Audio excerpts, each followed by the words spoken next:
Hello and welcome to TechHelix. On this episode we're going to be looking at the TomTom Go 510 from the latest generation of TomTom's satellite navigation units. Now this unit in particular is my daily use unit. My daily commute consists of a lot of long distance journeys with a lot of potential issues.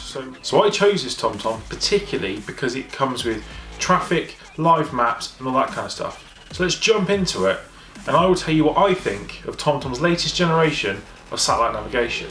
So the unit itself, this is your unit.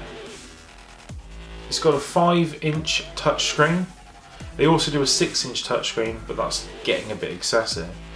The unit itself feels very nice. It's made of a nice, high quality plastic with a bit of metal on the back. It feels very sturdy in your hand. It doesn't feel very cheap. It feels very light still, but it's ideal for everyday use. Big selling point for TomTom with their latest generation hardware units is you get lifetime map updates as well as live traffic provided using your phone's 3 or 4G cellular network. Now this is a great feature if it works.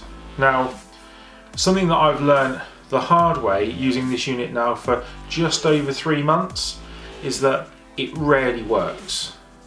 You'll find that the traffic will still take you down routes which are blocked or have heavy traffic when there's quicker alternative routes which if you use your natural navigation skills or knowledge of the area you'll be able to avoid.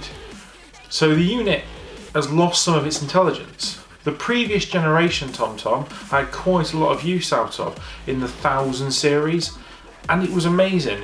It'd see an incident on its system and it'd redirect you, but they had a built-in SIM card and they seem to be very reliable. Whereas this, using the connection to, in my case, an iPhone, seems to be hit or miss whether it's going to work or not. It's not a good unit, it's not a great experience. Some of my other qualms with this unit include the fact that the actual maps themselves don't move quick enough when you're driving. Now this thing we thought would have got better by now. You know, it should be easier for this to navigate you around your everyday journey. Some of the other major issues I've got with this unit come from the updates.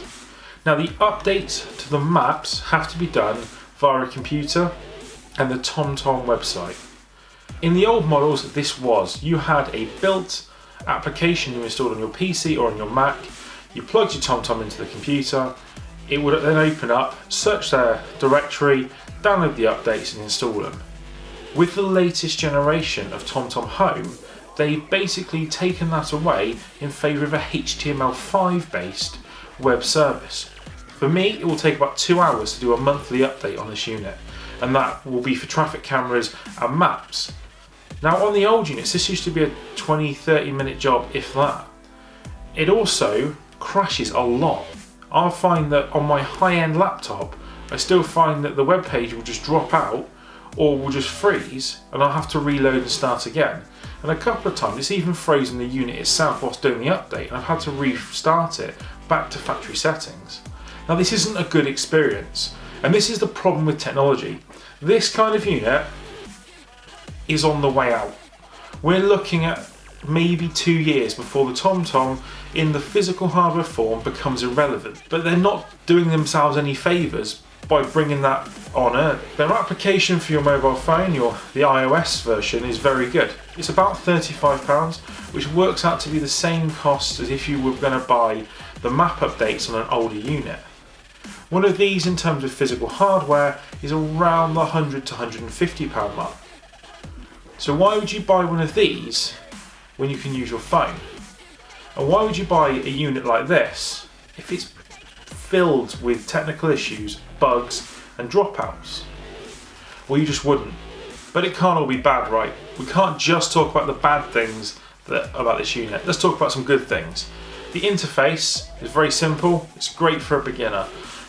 You've got a go home button. Once you've programmed your home address, every time you jump in the car, hit go home. That's magical, no problems. The search feature is very good. They've returned to allowing you to enter a full postcode, which for a couple of years was missing because they had some problems with the software.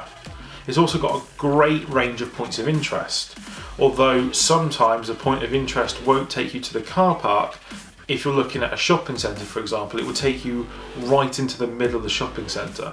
So the actual noise and sound level produced from the nice built-in speaker in the back is very good. So my tech recommendation of the day is, if you're going to get a satellite navigation unit, don't look at getting a physical unit like a Garmin or a TomTom. Go out and download the TomTom application for your iPhone. That will serve you much better than this ever will. Although it's nice to have physical hardware that you can take in and out and not be draining your phone's battery, the pain you're going to go through to get this thing to work properly, and the amount of times you'll sit in frustrating traffic that this should have prevented, you're going to find that by having the application, you're not going to feel as frustrated as I have about the amount of money that I've poured into this thing. So thank you very much for watching, and I'll see you next time.